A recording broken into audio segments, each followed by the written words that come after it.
I used to be like, I'm a people pleaser. Like, I used to think that was such, like, I'm like, I'm just a nice girl. And I honestly got trampled because of it.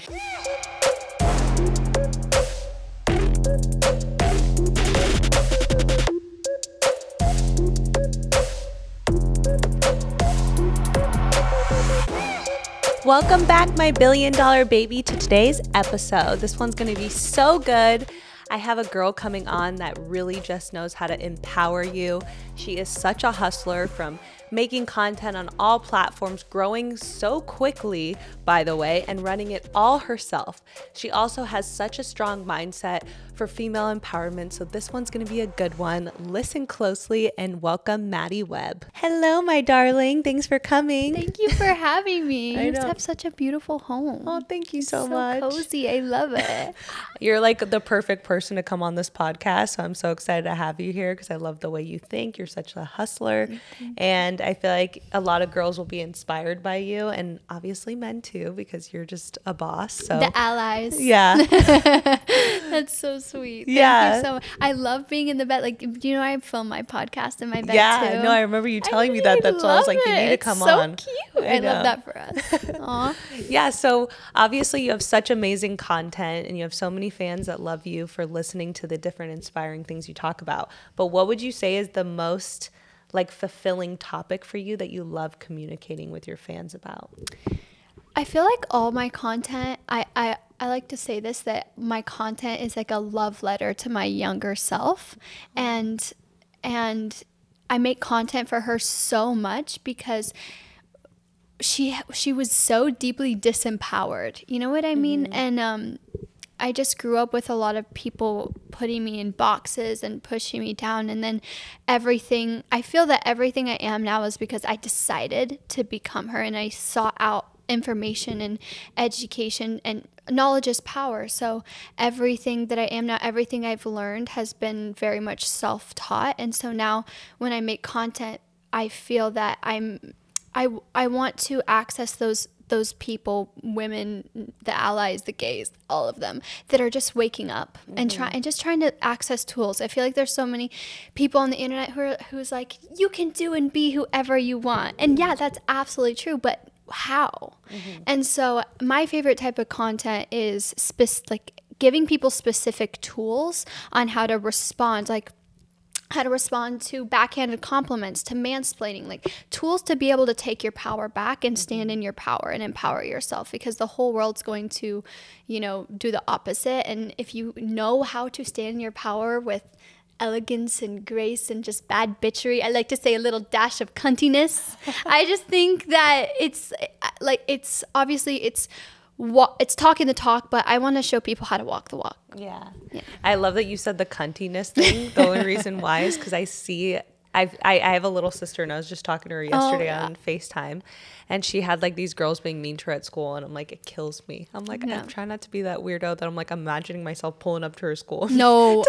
I would never do it, but I'm like, No. it's so sad. I know. Because the girls are so mean to her. There's like all these girls around her being so mean to her. So anyways. No, I get it. I have 3 younger sisters, so I feel that. And I actually have, in high school, I actually did pull up to my sister's middle school, and I said to her, I said, you ever talk to my sister like that again, you're going to have to deal with me. Yeah. Literally. Like, I would never stand up for myself, but when it comes up for my sisters at that age, I would have. I know, it's hard. Yeah. But like one of the things I realized, and she said it too, and I've also realized like the new generation is getting smarter. Like they have more access to information. They have so much. So they like have access to they everything. know about mental health stuff, which is cool. It was cool to hear her say certain things to me. But one of the things she said to me was, well, I think that girls end up being mean to me because I'm the easiest one to do it to because I'm so nice. And she's like, but I'm so nice because I want people to like me. But then I'm like, yeah, but you have to also own your like you could be nice, but you have to be respected. Like there's like a fine line. 100%. So like how do you go about that with your, like how you said you have a little bit of cuntiness? I resonate with her a lot because I prided myself, like I used to be like, I'm a people pleaser. Like I used to think that was such, like, I'm just a nice girl, and I honestly got trampled because of it. And I got into so much trouble with not just girls, with guys, with bosses with so many different things because I taught people how to treat me. And so I taught people essentially that they could take advantage of me and I would do nothing. And I had to learn that lesson so many times the hard way. And I have a podcast about this, but it's called like How to Be a Bitch, I think. I can't remember what I called it, but essentially it's like accessing that inner bitch. Like I would much rather personally be kind rather than nice. That's why I prefer New York personalities over LA, because they say like New Yorkers are not nice, but they're very kind. And in LA, people are not very kind, but they're very nice.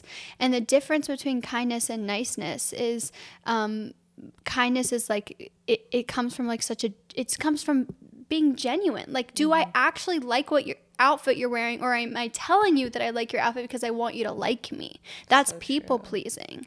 So I think so many women and young girls, it's instilled in us from such a young age, we are taught how to be more submissive and how to be people pleasers, because it's all about minimizing ourselves and making us smaller. And it's the whole concept of like women needing to feel empowered to take up more space. And that's also like in your personality. Like you don't owe anybody a compliment. If you don't actually like her outfit, don't say you like her outfit. You know what I mean? And it's like there's so much that goes into like the deconstruction of people pleasing as well. But in simple terms, I think it's honestly just like not allowing people to treat you badly. If they treat you badly, then they do not deserve your niceness anymore or your kindness. Like it's not that you have to be mean. The opposite of being kind is not being mean. It's just nothing.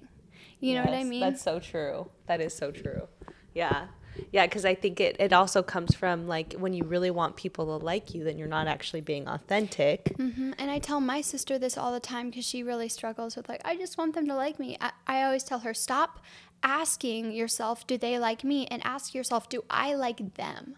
I wish I did that so much more, especially like in the beginning years of becoming an influencer, because I would meet all these other influencers and I'm like, I just want them to like me so bad. Like I want to be part of the group. I want to be part of the girls. And then I would get part of this group and I'm like, wait a second, like I don't like these people. I really don't like these people. We don't have anything in common. We don't align on any of our morals or ethics or belief systems. Like, why did I want these people to like me so bad? And why am I changing myself in order to make me more likable to them? Why are we doing that? Really? So true. That's huge. Yeah, I think she told me, my sister brings that up to me all the time, because she's like, I keep reminding myself, do I like them? Do I like them? That's a good one. I love that. Yeah. And I definitely I relate with that a lot, because I dealt with that a lot too. Yeah. I've always had that. My sister's so opposite. My older sister, she's like, we're just like yin and yang. She's always like very closed off. And I've always been like, I wanted people to like me growing up. And so I feel like it's been good, because it's probably like with you, you've met so many friends and you probably networked and met a lot of people because of it. But then you notice on the negative side, you can also get taken advantage of by people. Right. And people walk all over you and things like that. And so yeah, it was something I had to grow into, to be like, okay, I can be nice, but I need to be respected. And people need to like, and it's so similar too, because it bleeds into every aspect of your life. It bleeds into your work relationships, your romantic relationships. Like we go on dates and we're so nervous, like, am I wearing the right outfit? Will he like the makeup I'm wearing, the hair? And it's like the energy we should be emitting is, do I like him? I'm interviewing you, like you are proving to me whether you are worth my time. Exactly. Like that's the energy. And also like people gravitate towards that energy so much more than do you like me? Like, do you think I'm cute? Do you think I'm pretty? You know what I mean? So true. Especially because right away, if you're like, do you like me? Then you're lowering your value. Yeah. Rather than knowing your value and then you saying, do I like you? Yes. Now they're like, they want to prove that you should like them. Period. Now they're like, oh shoot, I need to like be at her level because she knows her level, you know? Exactly. Yeah. And I think it's like a lot of people pleasing stems from insecurity. Yes. Because you're like, oh, I don't want them to see these certain sides of myself. They won't like it, so I need to mask it with niceness and compliments. And I did that for so long, and it never got me the friends that I always wanted, that actually cared about me as a person and know me as a person. Like the relationship that I have, the work relationships that I have. Like, I'm a boss now, and that was a huge learning curve when having somebody working under you, because you cannot be a boss and a people pleaser. You can't. You're going to get taken advantage of. You're going to constantly be unhappy. You're going to build so much resentment. It bleeds into everything, and I'm so glad your sister is asking the questions now. I wish that I did when I was younger, so then my lessons would have been different. It's so important. So how do you go about, and I love how you said it's like you don't have to totally be a bitch, you just do nothing. So you've gotten comfortable with like, okay, if someone like crosses that boundary or does something that you're like, you're not going to allow this in your energy, you just kind of cut them out. I feel like mentally I have these like I view my time as a pie chart. Do you know what I mean? And like, so I have like the biggest time is like my work. Like I got a big chunk of that. And then I have a million sisters. So that takes up a chunk of my time. And then I have a relationship. So that takes up my time. And then I have this like small piece of the pie that's for everyone else. And so I value my time so highly. It's like, if I like put you into that pie chart, like my friends all have different categories in my mind. I have the people who like I would go to genuinely seeking advice, because the people I ask for advice are the people that I wouldn't mind like my life looking like theirs. You know what I'm trying to say? I have the people who are close to me and who understand that. But like, for example, I was working with somebody recently, and I heard that they were saying weird stuff about me, backhanded compliments about me to my assistant. We have a working relationship, so I will absolutely still be seeing her a lot. She really wanted to be my friend, but because I heard that information, I am completely unavailable to that piece of my pie chart for her. I just remain unavailable. I'm very kind, very polite. I've never brought up any issues with her. I've never said anything about this situation, but I know where I stand with things. And I know a big thing for me is I will not surround myself with jealous people at all. You have to be secure in yourself in order to be in my time and space and energy on a friendship level. Otherwise, it's never going to work, because I won't be able to share my goals, my dreams, and my successes with those people. And I don't want to surround myself with those people. I have this much time for that piece of the pie. And so it really is, do I like you? Do I want to spend time with you? Do you value me? You know? Yeah. And that's like a huge one too, because it's like how I think people should look into themselves more when they're around certain people and be like, is this person making me feel good? Like how you even said, you're not going to surround yourself with people that are jealous. Maybe someone might not necessarily right away know that someone is jealous of them or doesn't want to see them do good. But you can feel it if you really take the time. You're like, how does this person make me feel? Like, and if you take the time to how do they react when I say something, when something good happened to me? What's their energy like? What's their facial expression? People make micro expressions, if you notice.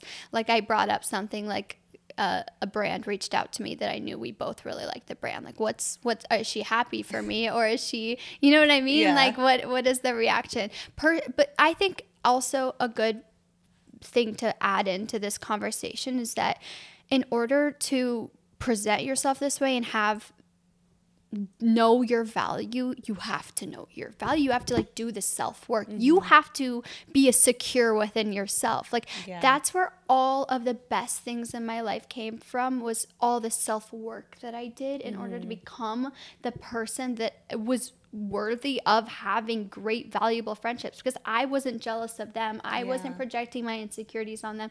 I knew my belief systems, my values, my morals, my ethics, like what I want in this world, like who I want to be, the person I'm working towards becoming. Like all of that self-work is a requirement to also surround yourself with people who are going to be on the same energetic path as you. Yeah. It's interesting because what's coming up for me too is like my mom's British. And why I say this is because in England, like British people are very known for like putting themselves down. Yeah. Their humor, Yeah, like they'll yes, like if yes. you go to England, they'll be like, I brought one of my girlfriends from LA, and they're like, "What are you doing here? It's shit here. Look at the weather. Like, why are you here? Like, you could go anywhere." You know, they always like put Yeah. themselves down like little old them. And so I've always been like very much that way because that's how I was, you know, my parents are humble Totally. and stuff. But then at the same time, like, you know, that's not always a good thing when you're Yeah. like putting your, you know, being too humble. I'm Yeah. too humble. And Yeah. I've really had to work on like owning my value and being okay to shine because I've always been like, oh no, you can have it, the like the light. So that has been something I've constantly had to work on. Minimizing yourself. Yes. I resonate with that so much. I grew up really, really religious. So in a similar way, like I also grew up very much like knowing how to put myself in a really small box. And if there was any attention towards me, I love attention. I have always loved attention. Like I was a freaking theater kid. Like, but I knew when to be small, and I knew that that was like really important in terms of like the hierarchy of the way that people were supposed to view me in that community. And that has also been a really, really, really hard learning curve for me as well, is learning that confidence and ego are two very different things. And I feel like at least in my experience, the church, and in your experience, like the, you know, community of in England, or like your parents, it's like they mix the two really easily, and they confuse self-love with selfishness. But there's a huge difference. So true. Selfishness is being selfish is when you make choices for yourself and you don't consider anybody else. Regardless of the consequences for other people, you are like, it's all about me. Having self-love is literally the opposite. It's making sure that your cup is full so that everyone else can drink from the saucer, which means that I am able to be authentic and give love to other people so much better when my cup is full, because it's genuine, it's authentic, and like I'm standing in my power, I'm confident in myself, so that I can share that love with you. We have no idea how influential our own confidence is for other people. The first time I ever realized like that I even wanted to be confident was when I saw someone else doing it. Exactly. And you know what I mean?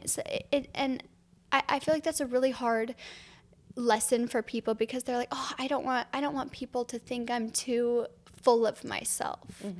But people won't think that, and if they do, you can't control what other people think in the first place. And if you are acting out of authenticity and genuine kindness,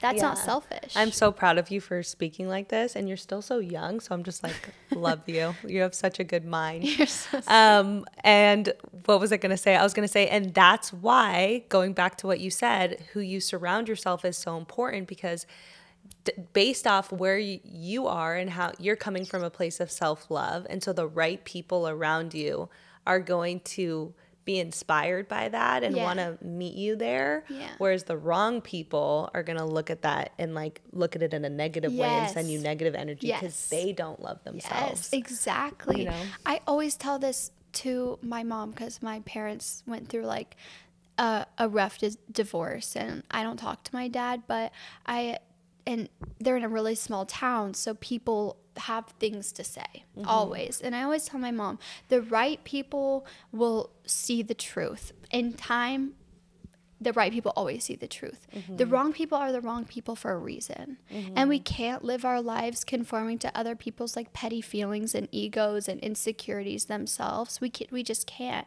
You have to have the courage to be misunderstood in order to be who you truly are. I know. That's a hard one for me. That's so hard. And no, for everyone. Yeah, I'm like, it's a hard one. It really is. Yeah. I feel like it's literally, I've been influencing for 4 years, and the first time I feel like I've really genuinely gained some success is in the past 6 months.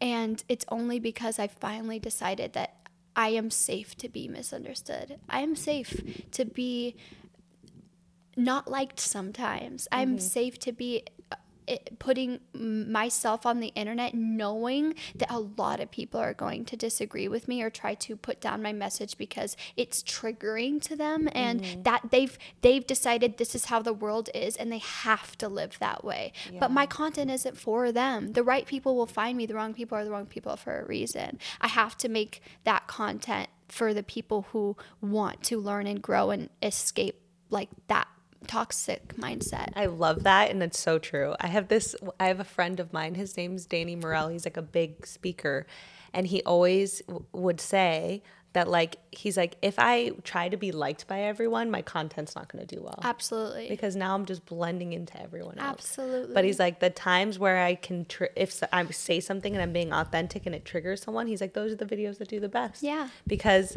now people are like, oh, wow, he's actually speaking very truthfully and authentically. And like, now you're going to have people that agree with you or don't agree with you. And then either way, he's like, on the algorithm, like, even if people are talking shit, your video is still growing. 100%. Yeah, so you kind of have to be like totally okay with not being liked all the time. Yeah, I wish someone told me that way sooner in my career, honestly. I know I'm still a baby, like I get that, but at the same time I'm like, God. Yeah.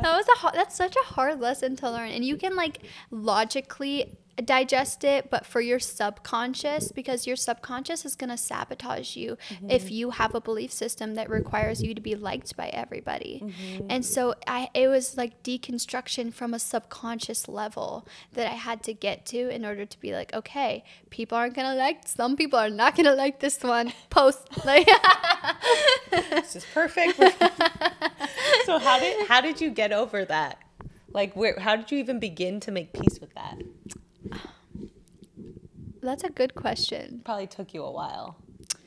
I think, yeah, it definitely took me a while, and it was like dipping my toe in for a little bit, and also like seeing the negative comments and sitting with them and being like, also a good thing that someone told me is like, okay, so 100,000 people saw this video. 25,000 of them pressed like on this video.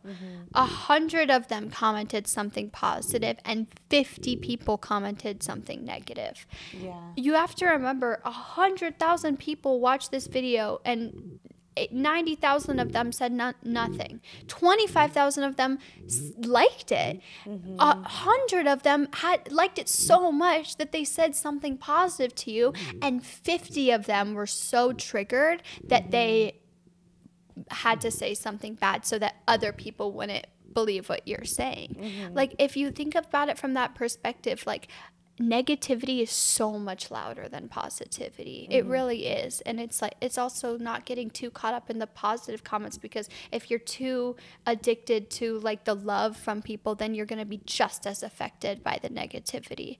So it's genuinely like tapping in with yourself and being like, I'm okay, like I'm safe to like put my opinion out there. And I'm also safe to be wrong. I've been wrong so many times. Even the other day I posted a video of like how to respond to criticism, and for the past few days I've been posting on my story trying to over explain what I meant by my response, because I'm like, oh, I didn't explain it the way that I mean it, and like people are confused, and I hate that. Like, you know what I mean? Like, people are getting me wrong. Yeah, people are taking it the wrong way, and it's my fault. Like, it's okay. It's okay to be wrong sometimes. It's okay to mess up sometimes. Like, I can't achieve the level of perfection that like my subconscious expects from me. Yeah, I love this because Garrett, who's sitting behind the camera right now for everyone watching, he sees this a lot with talent we film with, or if they make videos and stuff, and then them overthinking, you know, well, I didn't say it properly, or edit that, or edit this, or edit that, because they also are coming from a place of worried about people not taking it the right way or wanting to be understood. And why I like to highlight that is because I think people watching, that's good for them to realize, like, even the biggest people on the internet are worried about this. Yeah. So it's like, you know, it's not just like people that are just starting out. Everyone deals with that. You almost become more sensitive the larger that you get, because you have more to lose at that point. And it's a positive thing. There's pros and cons to every single thing. When you're smaller, you have nothing to lose, so you can say a bunch of wrong things, and like only a handful of people are gonna realize it. Then when you're bigger, there's just more at stake. Like I'm so grateful for all the times that I wanted to be super successful and it just didn't happen for me, because I was not the person that I needed to be in order to like be able to put into the world what like my intention has always been to put into the world. Do you know what I mean? Yeah, that's so true. I've noticed that too, because when I finally like started making money, because I didn't come from this life, but like once I all the times I failed so many times, and I was always so sad thinking I could never do it and all this stuff, and then wanting it to happen quicker, and then when it finally did, I'm like, oh, Thank God. And then I could look back now and be like, oh wow, I would have not been good then. Like I don't know, I would have not known how to handle the things that are now coming up. Absolutely. That I've now learned from all my failures how to handle this. 100. So No, it's like, 100%. it's all working perfectly for you.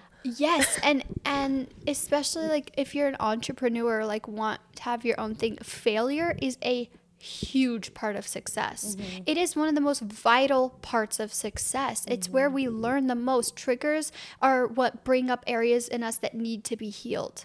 That's the positive of trigger. The positive of failure is that it brings up areas where we can improve and do better next time. My partner is building his business right now, and I tell him that all the time. I'm like, you better get comfortable with failing. Yeah. Like, I don't know why you're so upset. This is part of the process. So true, like, though. you know what I mean? I'm like, you better get cozy. It's gonna happen again. And it's like so true. If you can have the mindset of like, here's the things I did right, here's the things I would do differently next time, here's the things I will never do again, and now moving forward I'm smarter because of this mistake. Exactly. And people don't realize, like I would even think, like, for an example, my business, like people, I've been so many times people have tried to take me down, or things have happened that could have taken me down. Like I just constantly get up and I fail a million times. Even with having a big business, you fail on things and you have to keep getting up. And it's like, no matter where you are in your career, you have to just be okay with that. Absolutely. That's like the journey. One of my favorite examples of this is from Taylor Swift. If you ever, literally just watched her Miss Americana documentary because I've been on like a documentary kick, like watching all the old famous people. It's so motivating and inspiring, and cool. like you learn so much. And I watched hers, and I loved her response to, I can't remember what year of it, but she didn't win a Grammy.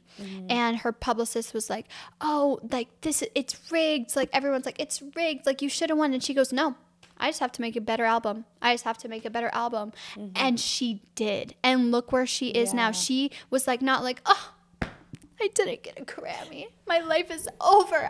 That was so good. Why would I fuck them. Like she didn't do that. She was like, just have to make a better album. Yes. I resonated with that so much, because that's how I feel about my content. Like people will try to comfort me and be like, oh, like, it's okay. You're doing great. Like, no, something's wrong with the algorithm. Like, maybe, but I'm going to focus on what I can control. Exactly. And what I can control is making better content. And so that's what I'm going to do. And I'm going to always strive to become a better version of myself so I can put better content out there. I love that. That was so inspiring. Okay, so there's something I do when I wrap up every episode. I ask you 3 questions. So, number 1, what is your $1 billion quality that got you to where you are today? I think, do I have to pick one? You can pick 2. I would say my work ethic for sure. I don't know what I would have done without my work ethic, because I also came from very, very little, and in the middle of Missouri with no internet, no Wi-Fi, growing up until I was 18. So I'm still figuring out like who Trisha Paytas is for real. Wow. So definitely my work ethic, and the second is my heart. Oh, yeah. Genuinely, I think that my heart has done so. It is, despite so many like traumatic experiences that I've had and bad people I've been around, like I have not lost my heart and my love for people. Yeah, so. I love that. Okay, and then tell us, close your eyes and imagine yourself 3 years from now. We're going to do a manifestation moment. Where will you be? I just saw tour, like on tour, Wow. I'm running my mouth, whether that's singing, talking, both, whatever. Like definitely, I want to be around. I want to like meet my people. Yeah. I want to meet my community, and I like can see that for you. doing That's really cool fulfilling things. too. to So see fulfilling. everyone. Yeah. I always have this image of like of being on stage and people like coming up to the mic and asking me for advice. Yeah. And I literally love that so much. Yeah, that's great. Okay, and then what's your favorite social media platform and why? Right now, it's definitely Instagram. I just feel so connected with my community on Instagram. Yeah. Like, I'm actually able to build one, and people see my content every single day. I'm able to connect with them. I started a broadcast yesterday, which already has like a few thousand people, which I was like, no one's gonna join this, and then a lot of people joined it, and I was so happy. That and is like cool. I literally spend hours responding to every single comment on all my platforms, but like specifically on Instagram, I feel like really connected. Yeah. Okay. I love that. All right. So you have a podcast. You obviously have so much content going on every platform. So people need to go find you on Instagram, Snapchat, TikTok, YouTube. You killed that. And tell them about where they can find you and your podcast name. 'Cause Absolutely. I feel like people are going to want to hear more. Okay, yeah. Okay, my name is Maddie B. Webb, Madi, 1D. I'm a 1D kind of girl. And So good. 1D, 3 Bs. And then my podcast is called In Bed with Maddie Webb. So we are on brand today. We really are. Yeah. Aw, thank you for coming. Thank you so You're much so for having me. That was so good. As always, I love you for listening. As you know, I read all your comments, so let me know what parts resonated with you the most. I will be back next Tuesday and see you then.